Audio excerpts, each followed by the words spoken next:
Welcome back. Welcome in. This is Country Roads Confidential at earsports.com. This is a Paramount podcast. This is the second time you've heard my voice this week. I am Mike Casazza, welcoming in Chris Anderson to go all the way to the bottom of the Monday morning mailbag that is just too good, too robust on the first day of the week. So we decided to come back later in the week. Make sure we touch all the bases, so to speak, here. Different sports coming up on our radar here, Chris. Spring football, baseball, and oh, by the way, the basketball season we covered on Monday. Feeling frisky about that all of a sudden. We'll see how long that lasts based on the events of Tuesday night. But let's not spend any more time on basketball. Let's get to the reason why we were here, which are the other reasons that people visit the site, cheer for the Mountaineers. There's a whole lot else to pay attention to right now. A lot of questions that we have to answer. By sport and begin with football, which is where many of the questions begin, even when it's not football season. First question, Hoover 4210 asks, do you think WVU football did enough last season to get national attention this preseason? Yeah, I mean, listen, they've been down. That's still a national brand. That's still played for a national championship, that has won BCS games, that has had players who've been to Heisman Trophy ceremonies. It's not a blip on the radar program. It's been on the radar for a while. Sometimes it's in the middle or close to, sometimes on the edge, sometimes it's off, but it's never too far when it's out. And I think people were reminded that, there is a history and a tradition of good football, but also exciting football. And that's the one thing that I think was probably most endearing toward the end. Offense, offense, offense, points, yards, wins, most importantly. And then I think what gets to the point of the question and my answer here is that a lot of that productivity comes back, and then there's great potential to repeat and exceed that. And that's the type of stuff that carries the offseason and gets you into the preseason. I don't see why West Virginia would be excluded from that. Was my first thought when I read that question was, what's national attention? What do we consider? Where are we setting the bar at? Because I think if you're talking about attention, if you're talking about grabbing the eyes and ears of the casual college football fan, I think West Virginia did that. I think the story of coach on the hot seat for a team picked dead last ends up 9-4, ranked in the top 25 by at least one poll, and riding some positive momentum. That's going to catch the attention of a lot of people, even the most casual of fans.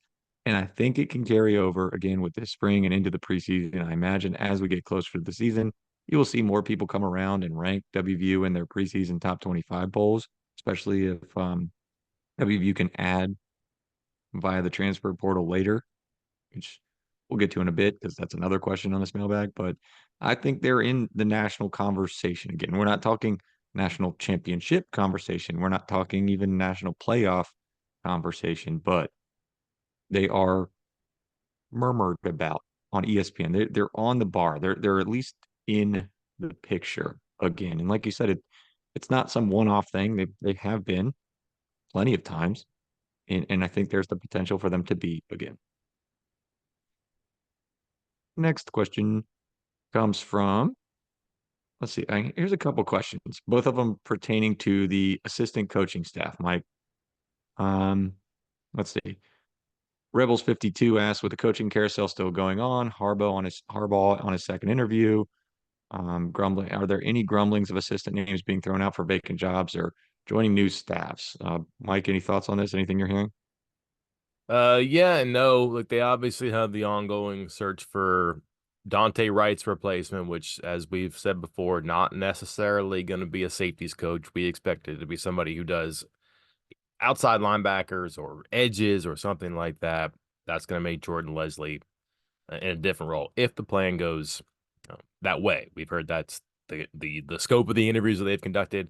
I couldn't give you names on that stuff. It's been pretty quiet so far. But also, don't forget, these contracts that these coaches have, they go through the end of February, which is a recruiting wink, wink, one of those things. Although that signing day in February isn't as important nowadays. So I'm not even sure how cynical we can be about that. But certainly there are going to be people who, just because the way things are going now, like the NFL is going to take position coaches. There's going to be these staffs at these schools that opened up after the national championship game. They're going to have to fill out. And it may not be a team like, for example, Washington may not hire somebody from West Virginia staff, but there might be like a Kevin Bacon thing in between there where a whole bunch of dominoes fall and somebody gets gobbled up. So I would never say never on this stuff. I would be surprised if there isn't another change somewhere on the other non-assistant coaches because that's the way of the game. But also, I think that there could be incentive to do some different things.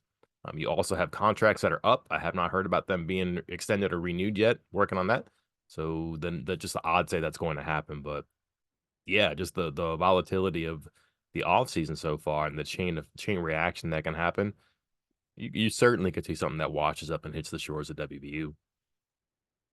West Virginia's, the assistant coaches have been, relatively speaking, pretty consistent over the past few years. And even then, there have been still been movement later in the process, like out here into February, like you noted, with the contracts ending in February, that always opens up for more possibilities. So um that intel that we had earlier this offseason, talking about, we're looking at an edge rushing assistant coach instead of a replacement safeties coach. The other part of that was, hey, there's still a lot of things going on, a lot of, spinning plates, a lot of movement that's still to come. And you just kind of noted on it, like, hey, what if Washington hires somebody from Texas Tech and Texas Tech hires somebody from Auburn, and then Auburn is like, hey, what if I want so and so from West Virginia?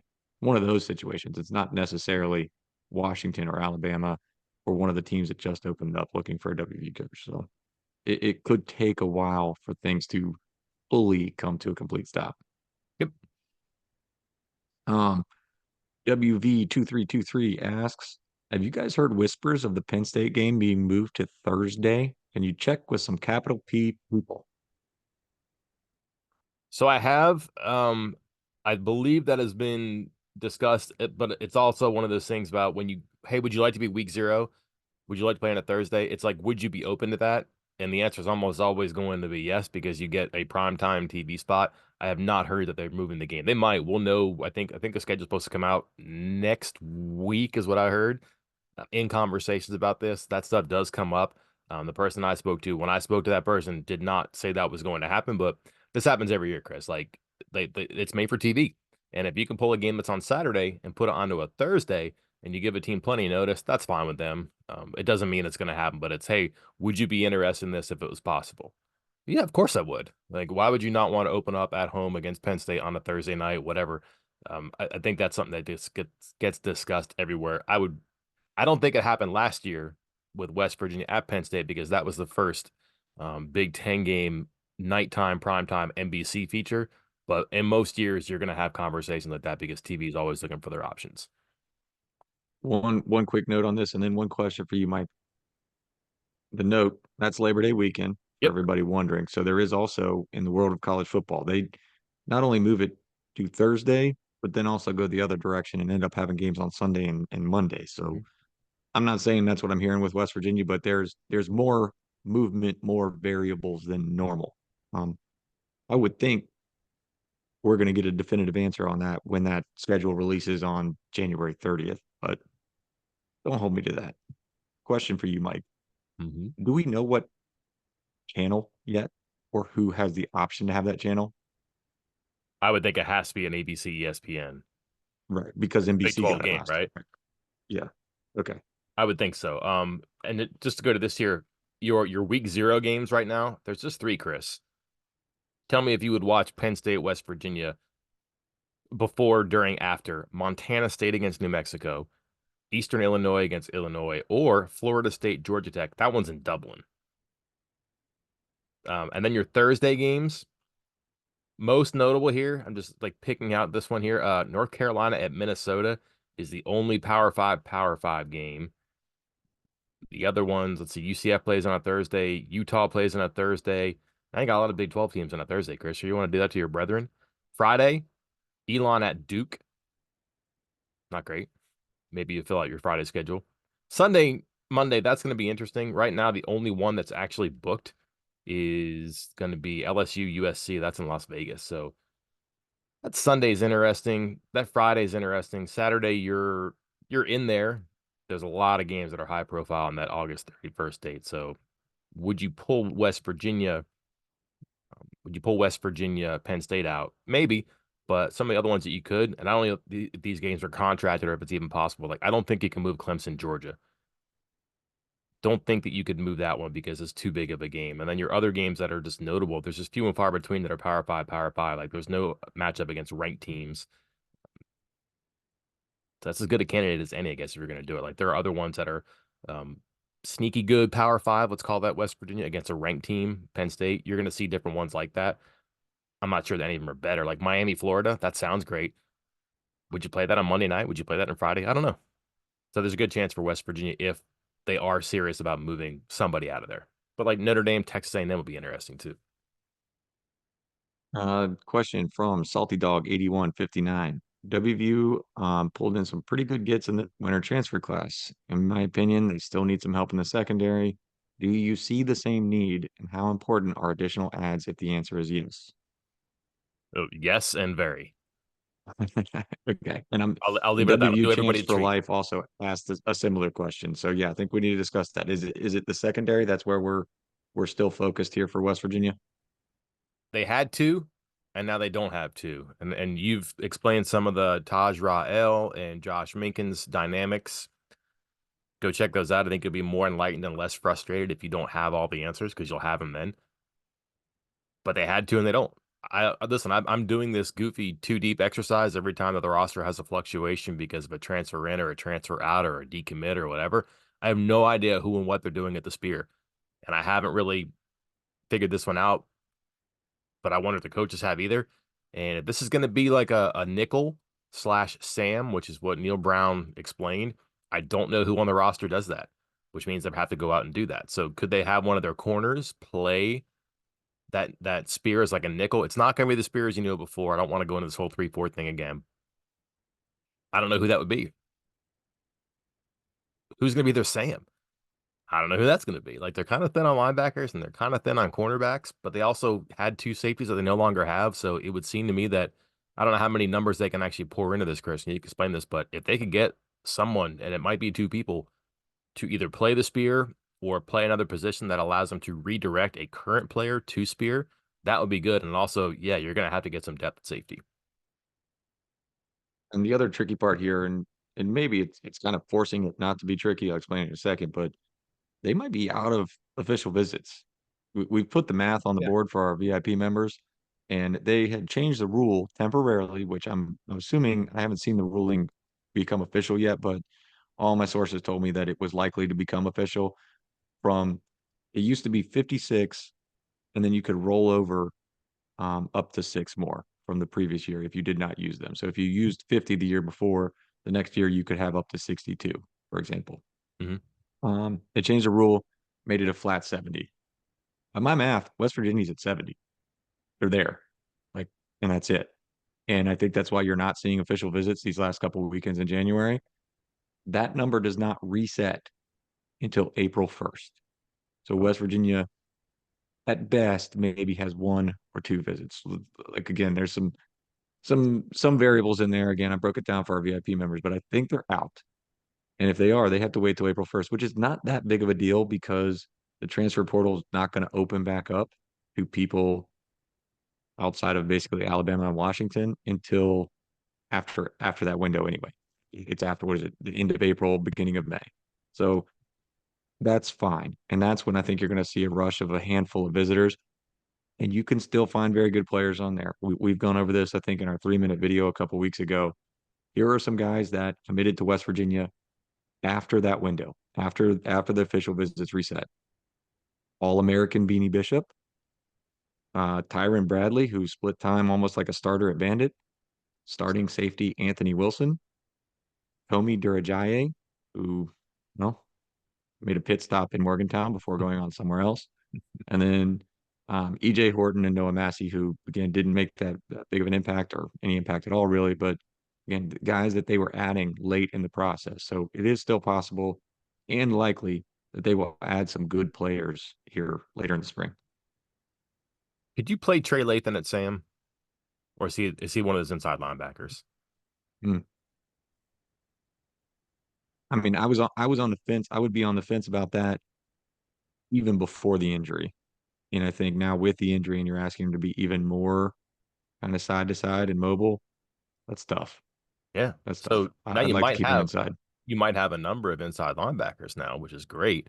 didn't have that before, but that kind of leaves you for that Sam linebacker. And again, that's not going to be an every down or even every game player too. So I'm not sure you want to have someone like Lathan who's going to do a timeshare like that.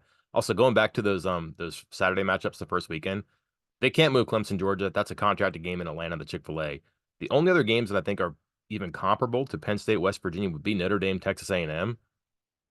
Um, boy, that's a big enough one that I'm not sure you move it either, too. So it really, by process of elimination, West Virginia, Penn State might be mobile. We'll see. Moving on, Mike, we're moving off the gridiron.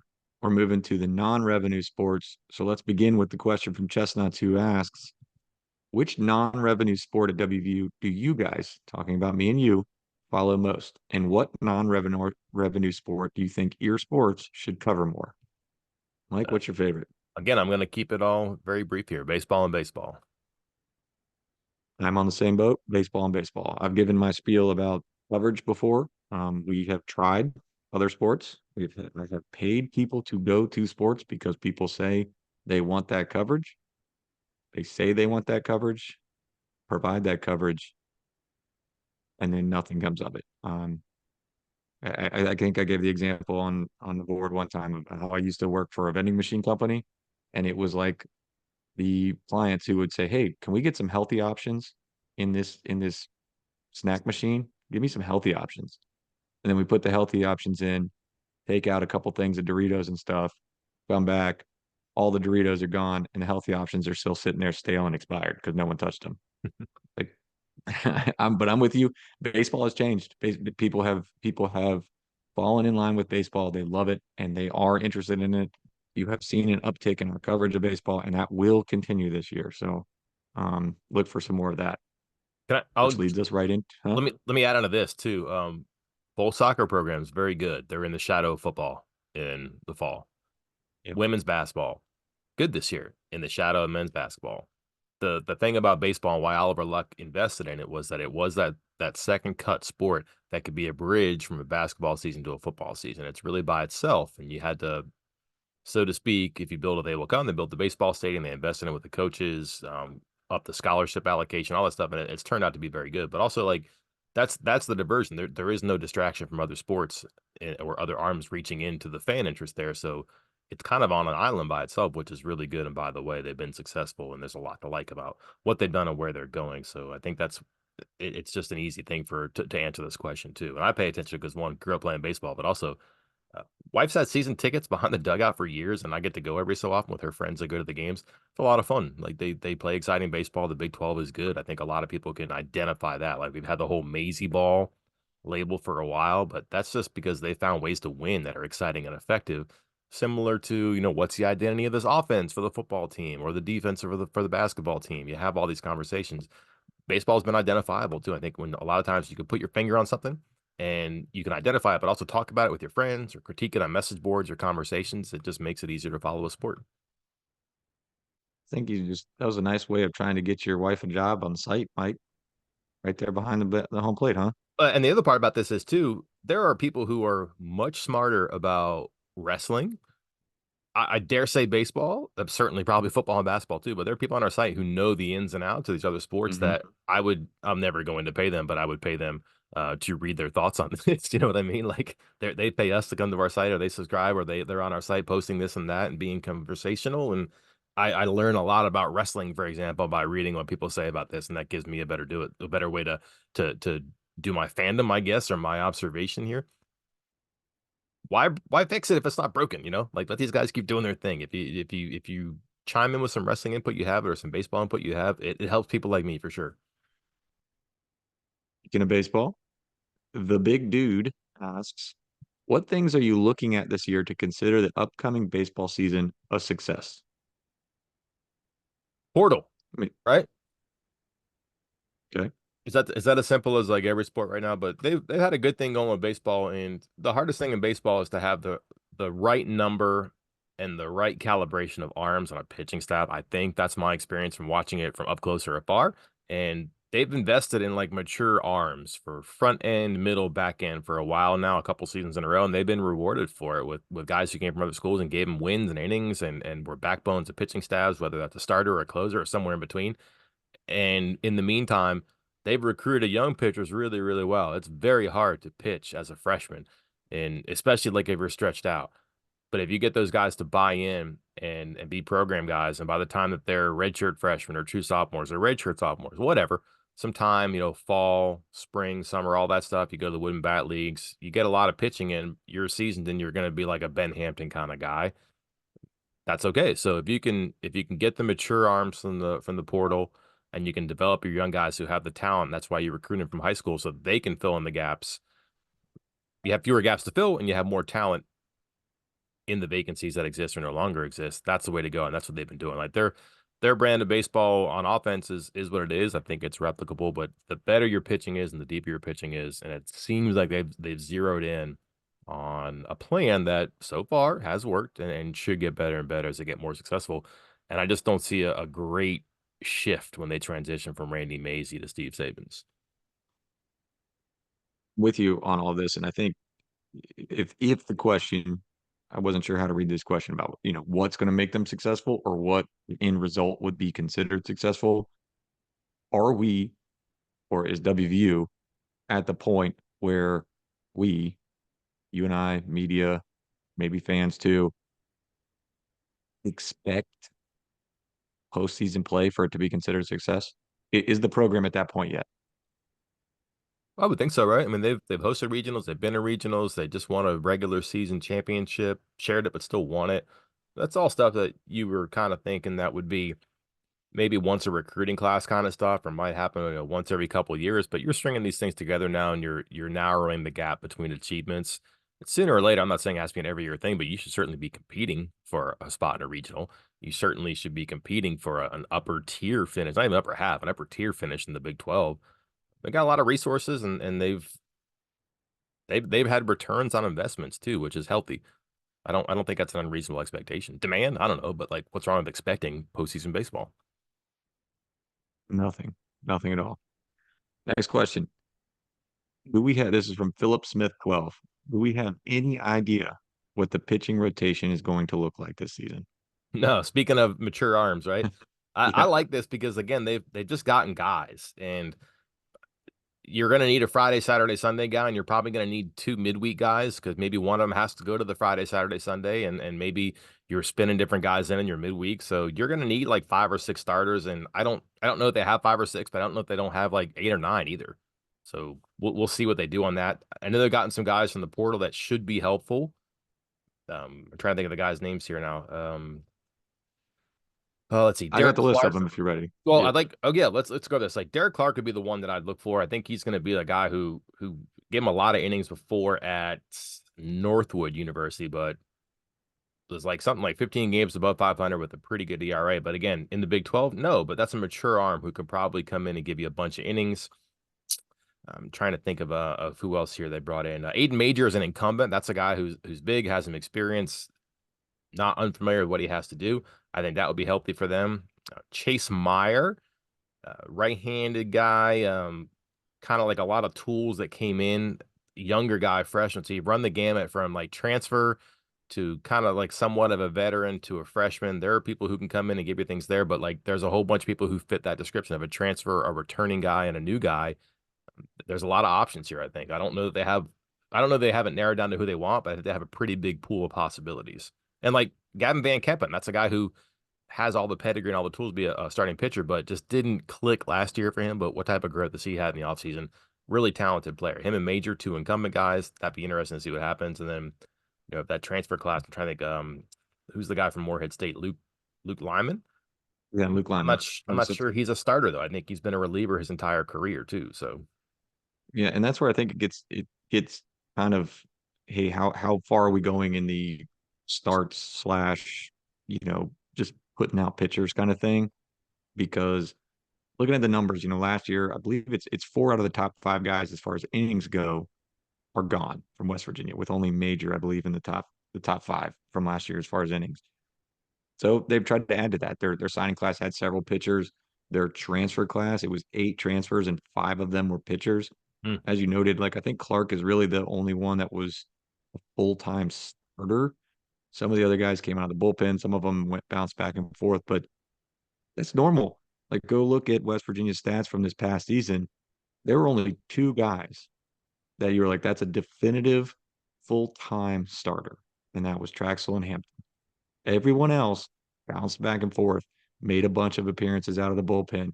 And Randy Mazey would do things where he would have guys come in, pitch an inning or two, and then switch it over to someone else, switch it over to someone else, and change it up, trying to find the right combination of pitchers. Now, was it wildly successful? No, but he was trying to make use with what he had on the roster, and he may have to do something similar again this year. Just thinking on the top of my head here, again, kind of going over my tiers, but we mentioned Clark, uh, Tyler Switolski, Gardner Webb, a lot of games, not exclusively a starter.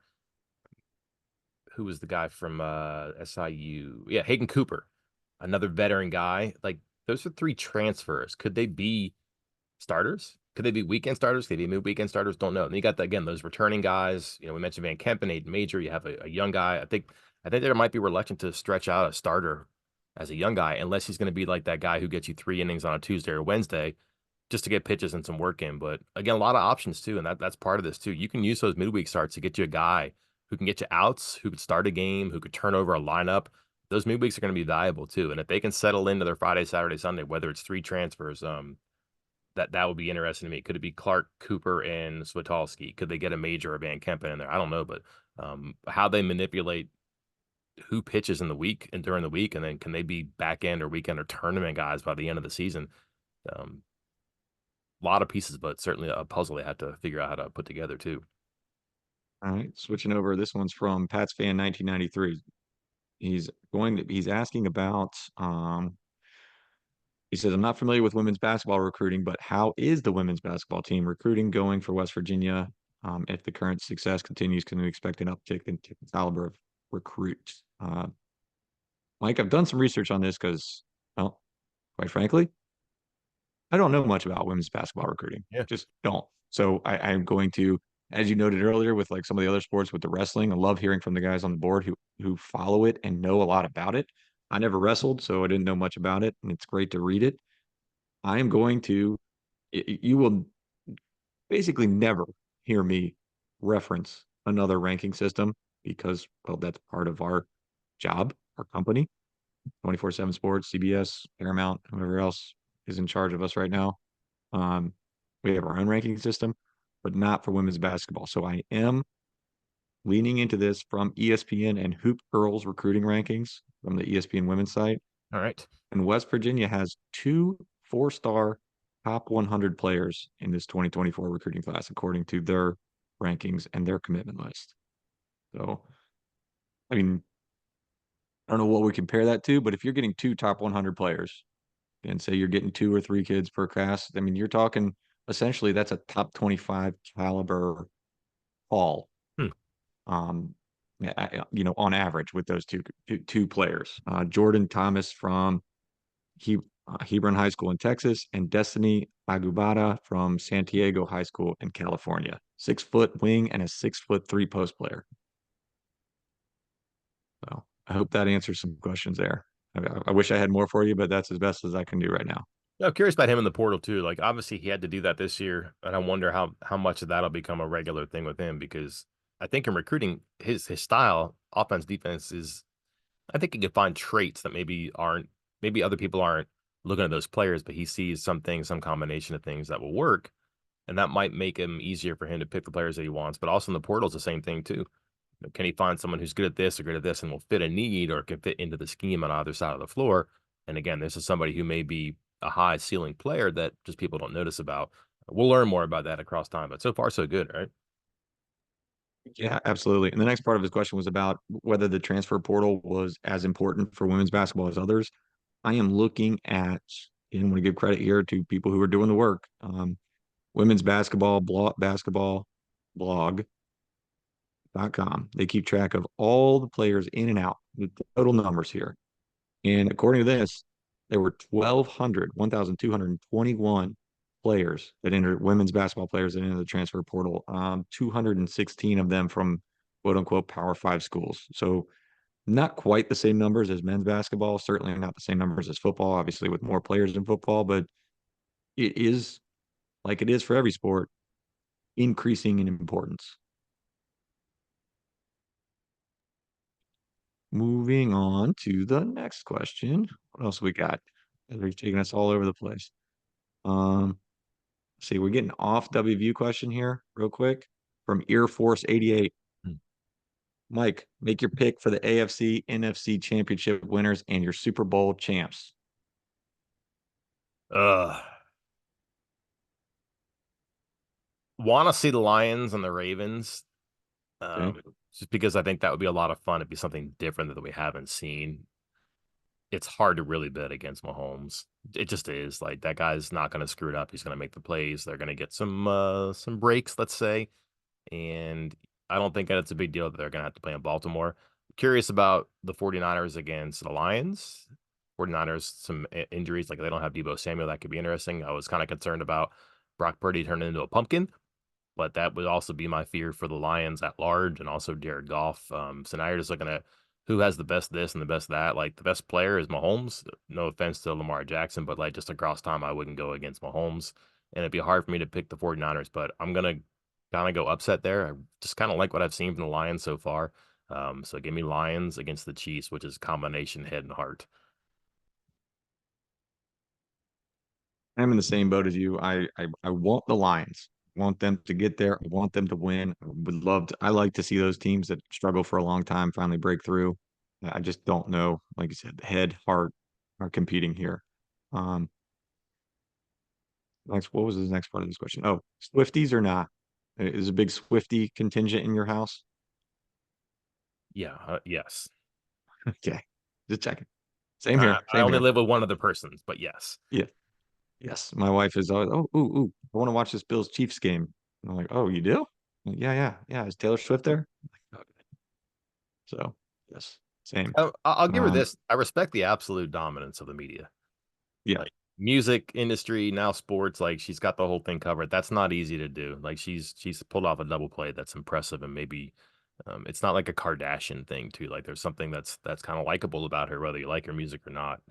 If you're annoyed because she seems like she's having too much fun or she's too cool, I don't know if that's on her as much as it might be on you. And if you're annoyed because they put the cameras on her a bunch, I get that, but like there's a sizable portion of the audience now that's watching to see how she reacts to games, and like that's no different. Like the replay of her in the box is no different than the replay of was that or was that not a fumble? Like we're watching for different reasons, but we're all watching. Um, next question. We got to rapid fire through these, but is this week the make or break week for my ESPN Plus, which expires at the end of the month, says Montana Ear. Um, Good Listen, question, because what this is all, I mean, the next four games, five, six, because I think even Longhorn Network shows over on ESPN Plus, depending on, I guess, your TV situation. But one, two, three, four, five, six in a row on ESPN Plus, if you count Longhorn Network. so if they go 2-0, Chris, on the road, you have to take this seriously. They end the month Cincinnati at home. Like I don't want to predict three more wins, which would be four in a row, but if they grab two of those three or even more than that, do not unplug because you're gonna have to sit up and pay attention to this now too. Like winning two on the road would be significant. It's a team that has not looked good in the road yet. If they get two after two bad games on the road, you just kind of you're crossing off reasons to not believe in them anymore, and you're starting to replace them with like, okay, I kind of have to pay attention now. And fortunately, unfortunately, you have to pay whatever it is, 10.99 a month now to pay attention. Looks like we got two more questions. I'll answer this one from S. Curry WVU. What type of relationship does Ear Sports and CRT have? Oh, We don't really have one. Like, I mean, they were nice enough. I believe he's asking this because of the giveaway that we did on the site for our VIP members. A whole table worth of free tickets to the WVU baseball leadoff dinner. That was no partnership, no nothing on my end. That was the Country Roads Trust wanting to thank the fans and members of our board for the donations and the work they've done in helping publicize the trust and the needs for the NIL.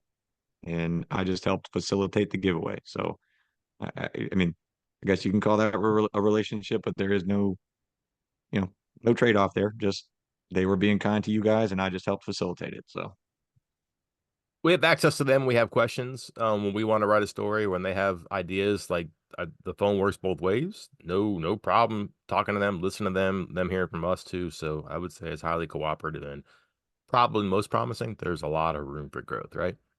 Yeah, I was gonna say there's no. When I say there's no relationship, I mean there's no business. Like we're not in any sort of deal or Right. anything like that. Um, Next question, Hamilton 220. Been meaning to ask this question for a while. Can each of you give a general background and bio of who you are and what you have done in your lives and how it led you to cover WVU? Can you include your social security number and credit card information when you answer? I added the last part in there, but Oh, Mike, thanks. do you want to take the lead on this? Yeah, those who can do, those who can't write about it, right? So I played sports growing up, kind of realized at a time that it wasn't going to turn out for me. Had some opportunities, never really pursued them beyond high school. Started writing for my local paper on theater. Came up with a really cool idea to talk about how players were, excuse me, how actors were working on their accents, even though they were kids, like little kids doing British accents to do plays about that were like, from like Oliver Twist and things like that. And I was like, that's cool. And for some reason, the sports editor of my paper was like, yeah, this is kind of wasted on you. Like, why don't you come write about sports? And that was it for me. I was kind of hooked on deadline writing and asking questions. And um, like I said, I couldn't do it anymore, but I want to be around sports. And then ended up at West Virginia, walked into the Daily Athenaeum, was covering volleyball and then gymnastics, and then went to the Dominion Post, met Bob Herzl. It all changed from there. Um, had opportunities and invitations to leave, and just either haven't gotten it done or haven't taken the invitation. And so many years later, here I am. Can't imagine something different. Yep. And for those who have been around the site the entire time, you probably already know this, but for me, I do some capital P people early on, wrote a couple things on the board. The former owner of the site asked me to write a story, and I did. It got, good numbers, I guess, or something. He asked me to write another one, and then asked me to write one a week, 2 a week, 3 a week, 4 a week, once a day, so on. Eventually got to a point where he was looking to sell the site. I jumped on it. The rest is history. And background as far as journalism goes, if you haven't noticed, there is quite a difference in my writing and Mike's. His is legible and sophisticated. Maybe. Mine is not. um, I have always enjoyed sports. I played college basketball, small school in Virginia. Played all the sports growing up, loved it. Loved covering it, loved watching it. So being able to do this and cover this team is an you know enjoyable time. I can't like you said, I can't imagine doing something else. I would hate for someone to try to ask me to go into an office and work a job right now. That would not be fun. No, they wouldn't like me either. That's the other part about it too. I've been out of an office. I've been out of an office since 2007. I would not know how to ingratiate myself in the cubicles. Oh man. Well, I think Mike, we did it. It took us two podcasts in 2 days, but we answered all the questions except for one, maybe two, because we're going to tackle those in the 3 minute videos. But we have covered everything that our fans had to ask. It's immaculate. Now, did I say our fans? They're not fans of us. They're fans, whatever. Oh, Yeah. friends of yours for sure. They've been around for a long time. Tolerators of me, Yeah. advocates of you. We can hash this out the next time we go. Until then, I'm Mike Casaza. And I'm Chris Anderson. We will talk to you next time.